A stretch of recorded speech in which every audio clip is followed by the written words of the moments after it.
The Lore of Ice passive looks pretty good, but is it actually useful? Well, comparing it to a situation where the passive isn't active, it seems the answer is yes. But this is a pretty optimal situation, so let's get into the nitty gritty. So starting off, I've converted the buffs of the passive to basic ward save to make everything a little bit easier to judge. Now I won't cover all these graphs, you can pause if you want to look through all of them, but in the case of Zargard versus Pink Horrors, they take 17% less damage because of the armor buff, and almost 30% less damage because of the shield buff. Now the spell only lasts 11 seconds, so you'll only block one missile volley unless you time it very well. And with some spells taking 3 seconds to cast, you'll want to cast before the enemy fires in some situations. But here's something you should be very wary of when you're trying to use this passive effectively. In a fairly common archer versus archer situation, the passive is not very impactful. Kossars only have 15 armor and no shields, which means they barely benefit from the bonus. Now in game it does show the Kossars gaining shields,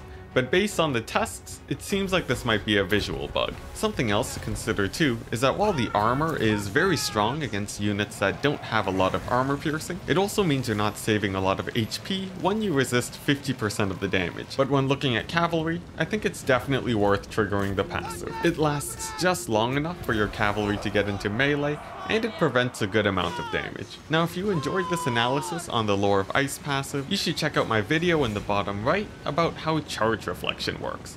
It's a little bit broken right now.